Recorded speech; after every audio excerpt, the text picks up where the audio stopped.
नमस्कार, स्वराज एक्सप्रेस में आप सभी का स्वागत है। बिग डिबेट में मैं हूं आपके साथ कविता पांडे और आज का हमारा मुद्दा है डैमेज कंट्रोल की कवायद। लोकसभा चुनाव से पहले कांग्रेस में ऑल इज वेल नजर नहीं आ रहा है। सिंधिया के जख्म अभी ठीक से भरे भी नहीं थे कि कमलनाथ का बीजेपी में शामिल होने की अटकलों ने कांग्रेस की परेशानी में डाल दिया है, जिसके बाद से कांग्रेस नेता कांग्रेस को मजबूत करने के लिए तमाम तरह की कोशिशें जो है वो कर रहे हैं। डैमेज कंट्रोल की कवायद जारी है। आज चर्चा इसी मुद्दे को लेकर चर्चा को विस्तार दे उससे पहले एक छोटी सी रिपोर्ट देखेंगे और खास मेहमानों के साथ आगे चर्चा करेंगे। कांग्रेस में कमलनाथ और समर्थकों की बगावत की अटकलों के बीच कांग्रेस की टेंशन बढ़ती दिख रही है। ऐसे में लोकसभा चुनाव से पहले पार्टी को नई रणनीति पर काम करना होगा। इसी के चलते कांग्रेस ने बड़ा फैसला लेते हुए मंगलवार 20 को बड़ी बैठक बुलाई है। प्रदेश कांग्रेस कमेटी के कार्यालय में होने वाली इस बैठक में पार्टी के तमाम रणनीतिकार शामिल होंगे। इसी के साथ प्रभारी जितेंद्र सिंह और पीसीसी चीफ जीतू पटवारी भी बैठक में मौजूद रहेंगे। इतना ही नहीं, राज्य के सभी विधायकों को पार्टी ने इस बैठक के लिए तलब किया है। दरअसल कांग्रेस को इस बात का डर है कि कमलनाथ और बेटे नकुलनाथ के साथ पार्टी के और विधायक भी बगावत के सुर अपना सकते हैं। राहुल गांधी की भारत जोड़ो न्याय यात्रा के मध्य प्रदेश में पहुंचने से पहले ये विधायक दल बदल का रास्ता चुन सकते हैं। ऐसे में कांग्रेस नेतृत्व का सभी विधायकों से बात करना जरूरी है। कमलनाथ के सियासी घटनाक्रम के बीच कांग्रेस ने ये बैठक बुलाकर सभी विधायकों से 1 to 1 चर्चा करने का फैसला लिया है। हालांकि मध्य प्रदेश कांग्रेस के बाकी बड़े नेता कई बार मीडिया में आकर यह दावा कर चुके हैं कि कमलनाथ और नकुलनाथ कहीं नहीं जा रहे। यह दावा किया जा रहा है कि कमलनाथ से बात करने के बाद यह स्पष्ट हो गया है कि वे कांग्रेस के साथ थे और बने रहेंगे। इसके बावजूद कांग्रेस नेतृत्व द्वारा बुलाई जा रही इस बैठक से अलग संकेत मिल रहे हैं। वहीं परासिया से विधायक सोहनलाल वाल्मीकि ने वीडियो जारी करते हुए कमलनाथ से अपील की है कि वह कहीं नहीं जाए और कांग्रेस का नेतृत्व संभाले, क्योंकि राज्य के कांग्रेस नेता और कार्यकर्ता उनके नेतृत्व में ही आगामी लोकसभा चुनाव लड़ने की तैयारी करना चाहते हैं। Special desk, Swaraj express. तो रिपोर्ट देखिए आपने और आज का हमारा मुद्दा है डैमेज कंट्रोल की कवायद। जी हाँ, और इसी पर हमारे साथ खास मेहमान भी जुड़ गए हैं, आगे चर्चा करेंगे। गुलरेज शेख बीजेपी प्रवक्ता है, बहुत स्वागत है आपका चर्चा में। सिद्धार्थ सिंह राजावत कांग्रेस प्रवक्ता है, चर्चा में बहुत स्वागत है आपका।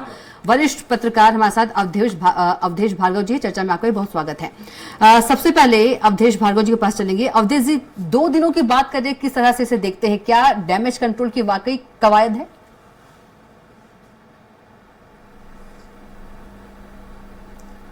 अवधेश जी मुझसे पूछिए क्या? जी बिल्कुल, अगर दो दिनों की तस्वीर देखें तो किस तरह से इस तस्वीर को देखा जाए और क्या अब डैमेज कंट्रोल करने की कोशिश की जा रही है? देखिए, ये डैमेज तो होता ही नहीं। सबसे पहली चीज तो ये है, अगर कमलनाथ जी एक लाइन में ये बोल देते कि नहीं ऐसा तो मैंने कभी कहा नहीं और मैं जा रहा हूं जी, सारी चीजें खत्म हो जाती। तो डैमेज तो खुद ने किया है, तो कंट्रोल भी खुद को ही करना पड़ेगा। अब इस स्क्रिप्ट के पीछे जो राइटर रहा होगा वो राइटर ही बताएगा कि डैमेज कंट्रोल कैसा होगा। सबसे बड़ी चीज क्या है कि विधानसभा चुनाव के बाद, जहां तक मैं समझता हूं, विधानसभा चुनाव के बाद कमलनाथ जी को किनारे लगा दिया गया था या वो खुद किनारे लग गए थे, वो कहीं चर्चा में नहीं दिख रहे थे। इधर जो उनका कार्यकारी अध्यक्ष था उसको अध्यक्ष बना दिया, नेता प्रतिपक्ष उमर सिंघार जी को बना दिया। तो कमलनाथ जी चर्चा में आने के लिए एक सगुफा छोड़ करके वो चर्चा में आए, और जब चर्चा में आए तो चारों तरफ मतलब उनको नेशनल पब्लिसिटी मिल गई। अब रहा जहां तक सवाल ये है कि परसों तो ये तक कहा गया था कि वो 19 तारीख को रामलला के दर्शन करेंगे, उसके बाद वो भाजपा में शामिल होंगे। कल रात में फिर घटनाक्रम बदला। अगर ये अफवाह थी तो दिग्विजय सिंह जी को सफाई देने की क्या जरूरत थी? अगर ये अफवाह थी तो सज्जन वर्मा जी को ये कहने की क्या जरूरत थी कि हम तो कमलनाथ जी के समर्थक हैं, वो अगर भाजपा में जाएंगे तो मुझे भी जाना पड़ेगा। यानी कहीं ना कहीं तो चिंगारी थी, राख के नीचे चिंगारी थी जो ज्वाला बनी। तो कुल मिलाकर के डैमेज कंट्रोल तो चिंगारी थी, ज्वाला बनी, अब बुझ गई है। और दूसरी बात यह कि डैमेज तो हुआ ही नहीं है, बल्कि कांग्रेस इसमें और कंट्रोवर्सी होने के बाद कांग्रेस और चमकी है, लोगों की चर्चा में आ गई है। अभी तक तो लोग कांग्रेस की चर्चा ही नहीं कर रहे थे, कह रहे थे कांग्रेस तो खत्म ही हो गई। अब कम से कम कांग्रेस चर्चा में है, तो कांग्रेसियों को ये नहीं सोचना चाहिए कि हम डैमेज हुए हैं या डैमेज कंट्रोल करें। ऑलरेडी वो तो उनकी और बढ़ोतरी हुई है, उनका कद और बढ़ा है। कम से कम कांग्रेस के लोग चर्चा तो कर रहे हैं। सिद्धार्थ जी, जी क्या वाकई चर्चा में रहने के लिए ये पूरी जो रणनीति है वो बनाई गई, पूरी स्क्रिप्ट लिखी गई, जो अवधेश भार्गव जी वरिष्ठ पत्रकार हैं वो कह रहे हैं? कविता जी, मैं बड़ा सम्मान करता हूँ, वरिष्ठ पत्रकार हैं अवधेश भार्गव जी। सर्वप्रथम तो मैं ये बता दूं कि 9 बार के सांसद हैं माननीय पूर्व मुख्यमंत्री और माननीय पूर्व प्रदेश अध्यक्ष माननीय कमलनाथ जी, और कई बड़े बड़े पदों पे रह चुके हैं। केंद्र का नेतृत्व किया उन्होंने। वो किसी भी पहचान के मोहताज नहीं है और ना वो इतनी छोटी लोकप्रियता के लिए सारे काम करेंगे। आपको याद होगा 17 तारीख को उन्होंने छिंदवाड़ा में शिकारपुर के आसपास करीब 7 विधानसभाएं हैं। उन 7 विधानसभाओं में करीब 1 दर्जन से ज्यादा उन्होंने सभाओं को संबोधित किया और नकुल नाथ जी के जो क्षेत्र है उस क्षेत्र में चुनाव लड़ने के लिए कई कार्यकर्ताओं की मीटिंग ली। तो ये तो पूर्व विदित हो गया था कि वो कांग्रेस में थे, कांग्रेस के साथ हैं। और आपको याद होगा जब वो छिंदवाड़ा से जब प्रस्थान कर रहे थे और अपने हेलीकॉप्टर के बाहर खड़े थे तो पत्रकारों ने आके पूछा तो उन्होंने कहा मैंने तो आपके मुंह से सुना है कि मैं जाने वाला हूं। ये तो आप लोगों ने पूरी कहानी बनाई है, मुझको तो मालूम ही नहीं है, आपने ये भी देखा होगा। और बोले कि ऐसा कुछ लगेगा तो सबसे पहले मैं आप लोगों को बुला के सबसे पहले मैं आप लोगों को बताऊंगा, पत्रकारों को बताऊंगा। तो ये चिंगारी, ये आग लगी कहां से? ये वही पार्टी है भारतीय जनता पार्टी। जी, मेरी भी बात सुनिए। तो नकुल नाथ जी ने क्यों अपने बायो से हटाया कांग्रेस? देखिए उसका रीजन क्या था, क्या नहीं था। जब कांग्रेस में थे, कांग्रेस में ही रहूंगा, तो क्यों हटाया गया? देखिए, मैं अभी माननीय कमलनाथ जी की बात चल रही तो मैं कमलनाथ जी की बात बता रहा हूं। अभी मैंने माननीय नकुल नाथ जी का ट्विटर हैंडल तो देखा नहीं है, पर क्या कारण रहा क्या नहीं रहा, अब आज की डेट में आज फिर उनके ट्विटर हैंडल को देख लीजिए आप। उनके तो वही कारण, वही बात कह रही हूँ ना कि कोई नाराजगी थी क्या, क्या कुछ था? नहीं, नाराजगी होती तो इस बात को दिल्ली में भी उन्होंने बोला। ये बात माननीय हमारे सज्जन वर्मा जी ने इस बात को खंडन किया। माननीय पूर्व मुख्यमंत्री हमारे जो राज्यसभा सांसद है माननीय दिग्विजय सिंह जी ने इस बात का खंडन किया। प्रदेश अध्यक्ष माननीय जीतू पटवारी जी ने इस बात का खंडन किया। और कितना खंडन करेंगे? अब जैसे जिस प्रकार से वरिष्ठ पत्रकार साहब भार्गव जी बोल रहे हैं कि कांग्रेस पार्टी के बार बार खंडन क्यों करना पड़ा। एक तरफ आप बोलते हैं कि खंडन क्यों करना पड़ा, एक तरफ अगर हम खंडन नहीं करेंगे तो बोलेंगे क्या कारण है कि कांग्रेस बोल नहीं रही है। तो जो बात है उस बात को साफ साफ लाना, पब्लिक डोमेन के अंदर लाना हमारे प्रदेश अध्यक्ष का काम है, जो कांग्रेस पार्टी ने किया है। और ये बात भी साफ स्पष्ट कर दी कि इंदिरा जी के तीसरे पुत्र हैं। और आपने देखा जिस प्रकार से 77 के बाद जब उनको पहली बार 81-82 में चुनाव लड़ने का मौका मिला था तब इंदिरा जी साथ में आई थी और छिंदवाड़ा में बोल के गई थी ये मेरा तीसरा पुत्र है। और उसके बाद से आज तक गांधी परिवार और उनका जो रिश्ता है वो जग जाहिर है, इसमें कोई बताने की बात नहीं है। अब ये तो पब्लिक डोमेन में सारी चीजें हैं। और आपने देखा किस प्रकार से राष्ट्रीय मीडिया ने तिल का ताहड़ बनाया और वो भी साफ जाहिर है। और उसके बावजूद आप बार बार बयान, सज्जन वर्मा जी के 3 बयान आ चुके हैं। तिल की ताड़ की आप बात करें, जो बयान है उसी के आधार पर न्यूज चली है। मैं आपके माध्यम से पूछना चाहता हूं कि कहीं भी किसी भी सोशल मीडिया पे या कहीं भी किसी मीडिया के माध्यम से माननीय कमलनाथ जी ने इस बात को कहा है कि मैं भारतीय जनता पार्टी में जा रहा हूं, या अभी जिस प्रकार से वरिष्ठ पत्रकार साहब बोल रहे थे कि उन्होंने बोला कि रामलला मंदिर के दर्शन करके उसके बाद मैं भारतीय जनता पार्टी ज्वाइन करूंगा। आप कोई भी लिखित बयान या कोई भी एक चीज हो उस चीज को प्रस्तुत कर दे, कांग्रेस उस बात को स्वीकार करने के लिए तैयार है। कुछ ऐसा है ही नहीं। ये पूरा जिस प्रकार से Bharatiya Janata party to nation theory लेकर आई थी श्यामा प्रसाद मुखर्जी मुस्लिम लीग के साथ मिलकर 1937 में, और आज तक अंग्रेजों के जो मुखबिर रहे हैं और जिन्होंने जिस हिसाब से भ्रम फैलाने का काम किया, डिवाइड एंड रूल, वो आज भी भाजपा कर रही है। अब उनको कोई मौका या मुद्दा नहीं मिला तो उन्होंने क्या करो, कमलनाथ जी को एक मुद्दा बना के कहीं ना कहीं कांग्रेस में 2 फाड़ कराओ। सिद्धार्थ जी, लेकिन जब मीडिया ने सवाल पूछा था कमलनाथ जी से बीजेपी में शामिल होने सवाल पर, उन्होंने कहा था जब ऐसी कोई बात होगी तो मैं बताऊंगा। वो ये भी कह सकते थे कि मैं कांग्रेस में ही रहूंगा, लेकिन उन्होंने क्या बोला, ऐसी कोई बात होगी तो मैं बताऊंगा। जब कोई बात ही नहीं थी इसलिए उन्होंने बोला कि ऐसी कोई बात होगी तब आपको बताऊंगा। जो उनके यदि जीतू पटवारी की बात करें, सज्जन वर्मा की बात करें, जो अब बयान दे रहे हैं कि वो कांग्रेस में थे, कांग्रेस में ही रहेंगे, वो बयान पहले भी दे सकते थे, लेकिन उसमें क्लियर नहीं था ना। देखिए कविता जी, जब ये जंगल में आग लगती है पूरी फैलती है, जिस प्रकार से फैली उस प्रकार से प्रदेश अध्यक्ष माननीय जीतू पटवारी जी ने उसको खंडन किया। आग किसने लगाई? आग भारतीय जनता पार्टी ने लगाई। आग भारतीय जनता पार्टी ने कैसे लगाई? ये आप जानते हैं। भारतीय जनता पार्टी और संघ का क्या काम है? भारतीय जनता पार्टी आज इसमें कहीं ना कहीं उनको कांग्रेस को डैमेज करना। बयानबाजी कांग्रेस की तरफ से हो रही है। कांग्रेस की तरफ से बयानबाजी कब हुई? कांग्रेस की तरफ से कविता जी, कांग्रेस की तरफ से बयानबाजी कब हुई? कमलनाथ जी ने बोला जब कोई ऐसी बात होगी तो मैं बताऊंगा, और सज्जन वर्मा जी ने यही कहा कि जहां कमलनाथ जी जाएंगे मैं भी उधर ही उन्हीं के साथ जाऊंगा। आपने बयान सुना होगा ये? अवश्य सुना जी। मैडम एक लाइन मैं बोलना चाहता हूँ, लगा रही है क्योंकि मुझे इंगित किया है आदरणीय कांग्रेस अवधेश प्रवक्ता ने। आप ये बताइए, आपके राष्ट्रीय अध्यक्ष खड़गे जी मोदी जी से पूछते हैं और कितने नेताओं का स्वीकार करोगे? ये भी क्या भाजपा ने कहा था कि ये सवाल पूछे? चलिए मैं आपसे पूछना चाहता हूं, 28 राज्य 9 यूनियन टेरिटरी है, उसमें भारतीय जनता पार्टी कितनी चुनी हुई सरकार बना के आई है? कहीं ना कहीं लोकतंत्र की हत्या करके, सुनिए आप, गोवा उन्होंने कहीं ना कहीं लोकतंत्र की हत्या करके हमारी खंडित की, आप कर्नाटक खंडित की, मणिपुर खंडित की, ऐसे में आपको कितने राज्य बता दूं मध्य प्रदेश में इस प्रकार से 28 विधायक 35 करोड़ में खरीदे गए। तो खड़गे जी बोल रहे हैं तो क्या गलत बोल रहे हैं? राजावत जी आपने मीडिया पर आरोप लगाया। मैडम एक मिनट, आपने मीडिया पर आरोप लगाया। मीडिया का काम है आपकी बात जस की तक जनता तक पहुंचाना और जनता की बात जस की तक आप तक पहुंचाना। जो हम सुनते हैं, जो हम देखते हैं, वो हम। चलिए मैं आपकी बात से सहमत हूं। आपने बोला कि मीडिया का काम है जनता की बात को मीडिया जनता तक पहुंचाना। जो सज्जन सिंह ने कहा हमने पहुंचाया। जो और सुनिए, जीतू पटवारी जी ने कहा इंदिरा गांधी के तीसरे बेटे, दिग्विजय सिंह जी ने कहा इंदिरा गांधी के और कमलनाथ जी ने बोला कि जब ऐसा वक्त आएगा तब आपसे बात करूंगा। उस बात को क्यों नहीं पहुंचाया? उस बात का खंडन वही बात है, सब कोई ऐसी बात होगी तो बताऊंगा। वही बात हुई कि सदन में मंत्री जी आए, आपके राष्ट्रीय चैनल में कहीं पे भी मणिपुर की बात करी, आपने पहुंचाई? सब बात होती है, सब डिबेट होती है, सब डिबेट होती है। सिद्धार्थ जी आप देखे नहीं होंगे, सिद्धार्थ जी आप देखे नहीं होंगे चैनल अच्छे से, ठीक है? मीडिया को कृपा करके न लपेटे, क्योंकि मीडिया के पास सबकी कहानी है। अशोक जी रुक जाइए, और मीडिया वही कहता है। सिद्धार्थ जी का कहना है कि पूरी आग जो है बीजेपी ने लगाई है, पूरा आरोप मर दिया गया है बीजेपी पर। आवाज नहीं आ रही आपकी गुलरेज जी। गुलरेज जी आपकी आवाज नहीं आ रही है।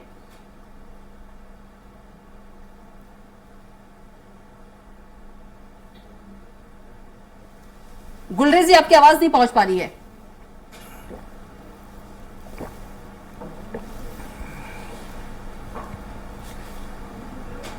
भार्गव जी क्या भार्गव जी लगता है कि इसमें बीजेपी का रोल है या मीडिया का रोल है? अशोक भार्गव जी। मैं जी देखिए, इसमें न बीजेपी का रोल है न मीडिया का रोल है। मैं बहुत शालीनता से एक बात कहना चाहता हूं।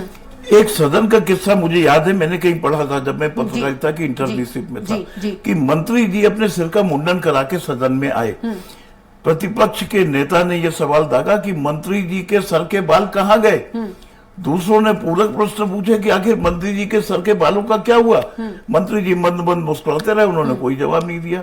आखिर में पीठासीन अधिकारी से निवेदन किया कि आप व्यवस्था दें। उन्होंने व्यवस्था दी कि इसके लिए मंत्री जी खुद बयान देना चाहें तो दे सकते हैं। मंत्री जी ने कहा मुझे कोई बयान नहीं देना है। फिर व्यवस्था दी कि इसमें एक जांच कमेटी बैठा दी जाए और 6 महीने के अंदर वो जांच रिपोर्ट दे। नेता प्रतिपक्ष ने कहा कि मंत्री जी अपने सर पे हाथ घुमा के देख ले। वो कह रहे हैं मेरे बाल सलामत है, तो बाल कहाँ गए? जांच कमेटी की जरूरत नहीं है। आखिर में मंत्री जी मुस्कुराते रहे, उन्होंने जांच कमेटी स्वीकार कर ली। 6 महीने बाद रिपोर्ट आई कि मंत्री जी के सर में तो पूरे बाल थे।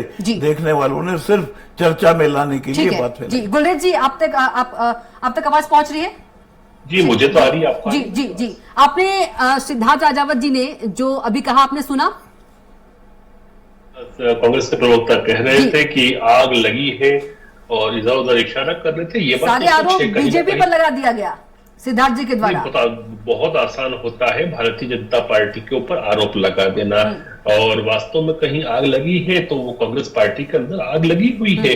इनकी जो खेमाबंदी है, जो इनका केंद्र इतना जिसको कहते हैं कि बिल्कुल कमजोर केंद्र है, केंद्र का कोई कनेक्ट राज्यों से नहीं है, बड़े नेता के हिसाब से चीजें चलाते हैं, एक फायरिंग स्क्वाड की तरह गोले में खड़े होकर एक दूसरे को भूनने की कोशिश कर रहे हैं गोलियों से। तो इस स्थिति में कांग्रेस पार्टी है तो आग तो उनके घर में बिल्कुल लगी हुई है। लेकिन इस आग में भी और जो कुछ भी प्रकरण हुआ उसमें मैं भारतीय जनता पार्टी की सबसे बड़ी जीत देखता हूं कि कमलनाथ जी जैसा व्यक्ति, जिसको इंदिरा जी अपना तीसरा पुत्र कहा करती थी, जिनको कांग्रेस पार्टी ने 9 बार अपना सांसद बनाया, जिनको केंद्रीय मंत्री बनाया, पर्यावरण की इंटरनेशनल कॉन्फ्रेंसिस में सबसे ज्यादा बार भेजा, जिनको मुख्यमंत्री बनाया, 2 बार प्रदेश अध्यक्ष बनाया, ऐसा व्यक्ति भी आज मना नहीं कर सकता कि मैं बीजेपी में जाऊंगा, क्योंकि उनको नजर आ रहा है कि एक ही विकल्प है आज की तारीख में, वो है मोदी मोदी जी के साथ चलना, भारतीय जनता पार्टी के साथ चलना।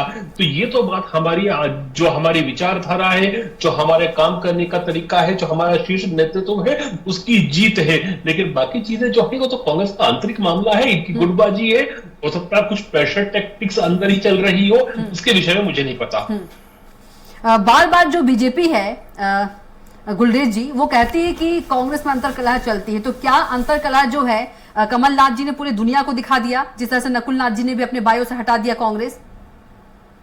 देखिए, अंतरकलह अगर नहीं चलती होती तो मैं कांग्रेस के प्रवक्ता से एक बात पूछना चाहूंगा। आलोक शर्मा ने बहुत कुछ बुरी बात कही थी कमलनाथ जी के विषय में, जो हमने भी कभी नहीं की इतने वर्षों के उनके करियर में, और ऐसे आक्षेप लगाए। उनको 15 दिन का नोटिस दिया गया, और 15 दिन का आज 1.25 महीने होने आया है। कुछ उन पर कार्रवाई हुई क्या? कोई कार्रवाई नहीं हुई। इसका मतलब यह है कि कांग्रेस के जो बड़े नेता हैं वो कमलनाथ जी की फाइल निपटाने में लगे हैं, और इसीलिए शायद ये सब चीजें हो रही हैं। क्या लगता है? पूछिए आप कांग्रेस से कि आलोक शर्मा का क्या हुआ, पूछे आप इनसे। ये तो इनको ही बताना पड़ेगा ना। सिद्धार्थ जी, क्या अब सब कुछ ठीक है, ऑल इज वेल है सब? नहीं, आप पूछिए ना कि आलोक शर्मा का क्या हुआ, उस नोटिस का क्या हुआ। प्रजावत जी एक जवाब दे रहा हूँ गुलरेज जी के सवाल का जवाब दे रहा हूँ जी। देखिए, हमारे यहाँ CWC की मीटिंग होती है जिसमें सारी चीजें रखी जाती हैं, और बहुत जल्दी भारत न्याय यात्रा, उसके बाद जो हमारी मीटिंग होने वाली है उसमें उस पर भी संज्ञान लिया जाएगा, और बहुत जल्दी आपको भी बताया जाएगा। और मैं तो आपसे पूछना चाहता हूं कि आप बताएं कि मैं तो आपसे पूछना चाहता हूं, नाराज भाजपा शिवराज भाजपा जी का क्या हुआ, महाराज भाजपा का क्या हुआ, नरेंद्र भाजपा का क्या हुआ, और कैलाश भाजपा का क्या हुआ? आप तो पहले अपनी बात करिए ना। केंद्रीय नेतृत्व को लाके आपने प्रदेश में लड़ाया, आज वो प्रदेश के लोग कहाँ हैं जिनको प्रदेश में लेकर आए हैं? अरे आप मेरी बात सुनिए, आप पहले अपना गिरेबान झांक के देखिए गुलरेज जी, आप अपना गिरेबान झांक के देखिए। आप किस भाजपा की बात कर रहे हैं? आप किस भाजपा की बात कर रहे हैं? जो सिद्धांतों वाली भाजपा, अटल बिहारी वाजपेयी की भाजपा हुआ करती थी, जो लाल तेज आडवाणी जी की भाजपा हुआ करती थी, वो भाजपा आज कहाँ है? जो सिद्धांतों पे अटल बिहारी वाजपेयी जी ने एक मत से अपनी सरकार गिरा दी थी, पर उन्होंने कोई भी सांसद खरीदा नहीं था। आज क्या हुआ? 28 राज्यों में आप पैसा खर्च करके आप ईडी, सुप्रीम कोर्ट, सुनिए सिद्धार्थ जी मुद्दे पे, सिद्धार्थ जी मुद्दे पे, समझ में आए। आप दोनों बोलेंगे तो कैसे मुद्दे पे बात करते हैं, मुद्दे पे बात करते हैं। क्या अब सब कुछ ठीक है? क्योंकि लोकसभा कांग्रेस में पहले भी ठीक था। है, मैं आपसे फिर बोल रहा हूं बड़ी जिम्मेदारी के साथ, मैं आपसे फिर बोल रहा हूं बड़ी जिम्मेदारी के साथ, कांग्रेस में पहले भी ठीक था, अभी भी ठीक है और आगे भी ठीक लेकिन 2 दिन जो बस ये है कि भारतीय जनता पार्टी अपना डिवाइड एंड रूल की जो फार्मूला है वो कांग्रेस में ना चलाए। सिद्धार्थ जी, लेकिन 2 दिन की जो तस्वीरें देखी उससे तो कुछ नहीं लग रहा था ठीक है। नहीं तो मैंने आपको पहले बोला, पूरा जो कूटनीति तरीके से जो खेल रचित, जो कौन है खेल, कौन जो इसकी रचना लिखी गई वो पूरी भाजपा से लिखी गई। भाजपा कि कमलनाथ जी ने, आपने बीडी शर्मा जी का बयान सुना था कि मैं कमलनाथ, अरे आप अगर आलोक शर्मा हमारे एजेंट है तो अरे सुनिए गुलरेज जी, आपने 15 दिन का नोटिस दिया। गुलरेज जी सुनिए जवाब सुनिए। अरे आप जवाब सुनिए। मीडिया के सामने सबसे पहला ऑफर किसने दिया? बीडी शर्मा जी बोलते हैं कि मैं अपने माध्यम से कमलनाथ जी को न्योता देता हूं भाजपा में आने का। ये शुरुआत कहां से हुई? बीडी शर्मा जी का बयान था पहला। सिद्धार्थ जी आप कह रहे हैं कि खेल रचने वाले हैं बीजेपी है, तो खेल में कैसे फंस जा रहे हैं कांग्रेस? क्या किसने बोला फंसे? क्या आप बोल रहे हैं खेल रच रहे हैं? अभी तो 2 दिन अभी गुलरेज जी ने पूछा तो मैंने गुलरेज जी का जवाब दिया है कि बीडी शर्मा का क्या हुआ भाई साहब? तो आप आलोक शर्मा पे जा रहे हैं। अरे बीडी शर्मा पे आइए ना। बीडी शर्मा जी ने सिद्धार्थ को शांत कराइए ना। गुलरेज जी रुक जाइए प्लीज। सिद्धार्थ जी, तो क्या इतने कमजोर नेता है कांग्रेस के कि कोई नेता देता है तो चले जाते हैं? कौन चला गया आप बताइए? इससे पहले भी गए हैं और आप बोल रहे हैं कि नेता दे रहे, खेल खेल रहे हैं, तो मत फंसिए ना उस खेल में। कौन फंसा? मत फंसिए। कौन फंसा? 2 दिन मैं तो अभी आपने बोला कि कैसे हुआ तो मैंने आपको बता दिया। 16-17 तारीख का पेपर पढ़िए दैनिक भास्कर, उसमें बीडी शर्मा जी ने क्या बोला और एक दिन पहले बोलते हैं तो दूसरे दिन ही छपता है पेपर, न्यूज़पेपर दैनिक भास्कर का प्रथम पृष्ठ। तो बीडी शर्मा जी ने सबसे पहले बयान दिया कि मैं कमलनाथ जी को इनवाइट करता हूं भारतीय जनता पार्टी आगे ज्वाइन करें। सिद्धार्थ जी, वहां से लगी है सिद्धार्थ जी, मैं तो बीडी शर्मा जी का लगा रहा हूं, पूरे कूटनीति से जो कार्य षड्यंत्रकारी कार्य हुआ है वो बीडी शर्मा जी के द्वारा हुआ है। सिद्धार्थ जी, बीजेपी तो चाहती है कि कांग्रेस मुक्त भारत हो जाए। सिद्धार्थ जी, बीजेपी तो चाहती है कांग्रेस मुक्त भारत हो जाए, तो कुछ सार्थक भी हो। तो कांग्रेस बीजेपी तो चाहती है, तो कांग्रेस भारतीय जनता पार्टी के ट्रैप में फंसने वाली नहीं है। मैं आपको फिर बता दूं, कांग्रेस एक पार्टी नहीं है, 138 साल पुरानी विचारधारा है और इसी विचारधारा से टूट के इनके जो जितने भी हैं, चाहे श्यामा प्रसाद मुखर्जी देख लीजिए, ये भी कांग्रेस से गए हुए, हेगड़ेवार जी भी पहले हमारे सबसे पहले कांग्रेस में थे, जो गए विचारधाराओं को छोड़ के, जिन्होंने गांधी विचारधारा छोड़ के गोडसे की विचारधारा अपना लिया, वो काम वही करेंगे देश को तोड़ने। अशोक भार्गव जी, माफ कीजिएगा, अवधेश भार्गव जी, मैं ये कहना चाहता हूँ, जैसे अभी राजावत बोल रहे थे कि 17 तारीख का भास्कर पढ़िए, बीडी शर्मा ने न्योता दिया। 16 तारीख को कार्यकर्ता सम्मेलन में परसवाड़ा में कमलनाथ जी ने कहा, किसी ने कहा होगा कि आप राज्यसभा में जा रहे हैं, बोले मैं कहीं नहीं जा रहा हूँ, छिंदवाड़ा की जनता की सेवा करता रहा हूँ, करता रहूंगा। इस बात पर से बीडी शर्मा ने कहा, क्या राष्ट्रीय अध्यक्ष बीजेपी ने कभी न्योता दिया? क्या अमित शाह जी ने कभी न्योता दिया? किसी ने नहीं दिया। रहा ये कि एक लाइन में बात खत्म हो जाती है। कमलनाथ जी कह रहे थे कि मैं कहीं नहीं जा रहा हूं, लेकिन वही बार मैं कांग्रेस सवाल कह रही हूं कि वो जब कह रहे थे मैं कहीं भी जाऊं तो बता दूंगा। अभी कुछ ठीक नहीं है कविता जी, अभी कुछ ठीक नहीं है, अभी हंडी खदक रही है। आप राहुल गांधी की न्याय यात्रा को मध्य प्रदेश में आने दीजिए, उसके पहले भी कुछ ना कुछ उबाल आ सकता है। जहां तक मीडिया वालों पे आरोप है, तो मीडिया वाले तो खबरों के पीछे की खबरें तो खबरों की आगे की खबरें पर ध्यान रखते हैं। तो अभी भी कुछ ठीक नहीं है, लेकिन अभी जैसे आदरणीय आपसे निवेदन है, राजावत जितनी कांग्रेस मैं आपके बीच में नहीं बोला, आप सुन लीजिए, आप मीडिया पर ज्यादा इंगित करते हैं, आप सुन लीजिए। अभी भी कुछ ठीक नहीं है। दूसरी बात, अभी उन्होंने कहा था कि भाजपा में अटल जी की भाजपा कहाँ है वहां। देखिए, बारिश में जब बाढ़ आती है तो बाढ़ के साथ कई चीजें बह करके आती हैं, लेकिन जब बारिश थम जाती है और तूफान थम जाता है तो सब कचरा एक तरफ हो जाता है, स्वच्छ पानी रह जाता है। कांग्रेस में भी एक टाइम ऐसा था, यूथ कांग्रेस, जिसको देखो यूथ कांग्रेस, आज कहाँ है वो? सेवा दल आज कहाँ है वो? आपको मैं याद दिलाऊं, आपकी राष्ट्रीय कांग्रेस में जो सेवा दल होता था, कहीं भी दंगा हो जाए, आग लग जाए, कुछ हो जाए, सबसे पहले सफेद टोपी पहुंचती थी। आज दिखती है कहीं? मणिपुर में नहीं देखा आपके पीछे? मणिपुर में नहीं देखा, मणिपुर में यही सेवा दल था जिसने काम किया, पर आपने मणिपुर को देखा कहाँ है? आपने दिखाया मीडिया में मणिपुर में किस प्रकार से निर्वस्त्र करके 2 महिलाओं को घुमाया। आप कांग्रेस को देख रहे हैं, कांग्रेस की हालात देख रहे हैं, इससे बेहतर होगा कि देश के हालात देखें। आज बेरोजगार आत्महत्या कर रहा है, 45,000 से ज्यादा। मैं कविता जी, मैं आपको बोलना चाह रहा हूँ, 17,800 नाबालिग बच्चे आए मध्य प्रदेश में। बार आप मीडिया पर आरोप लगा रहे हैं, कांग्रेस को देख रहे हैं, कांग्रेस। मैं मीडिया पे आरोप नहीं लगा रहा हूँ, जो 2 दिन जिस प्रकार से पत्रकार साहब बात कर रहे हैं, तो मैं कह रहा हूँ कांग्रेस के अंदरूनी मामलों में ध्यान देने से बढ़िया है प्रदेश के जो हालात है उसमें ध्यान दें। मीडिया 1,35,000 महिलाएं गायब है मध्य प्रदेश से, एनसीआरबी की रिपोर्ट है। समय का अभाव है, लास्ट एक छोटा सा कमेंट गुलरेज जी, समय का अभाव है, लास्ट कमेंट, बीच में मत बोलिएगा आप लोग प्लीज, एक छोटा सा कमेंट लास्ट प्लीज। देखिए, कांग्रेस को ये सोचना होगा कि वो कहां जा रही है, और जिस तरह का वातावरण कांग्रेस में बना हुआ है, जो केंद्रीय नेतृत्व जिस तरह से कमजोर है और अपने आप की कमजोरी को बनाए रखा है, क्योंकि उनका कोई कंट्रोल नहीं है, कोई संपर्क नहीं है, तो ऐसी स्थिति में लोग छोड़कर जाएंगे ही सही कांग्रेस पार्टी को। लेकिन कमलनाथ जी का जो मुद्दा है ना आज का, कि इनका इंटरनल मामला है, इस पर मुझे कुछ बोलना भी नहीं चाहिए। ठीक है, आप तीनों का बहुत ही धन्यवाद। गुलरेज जी आपका, अवधेश भार्गव जी आपका भी, सिद्धार्थ सिंह राजावत आपका धन्यवाद। तो इसी के साथ फिलहाल के लिए बिग डिबेट में इतना ही। आप देखते रहिए स्वराज एक्सप्रेस। नमस्कार।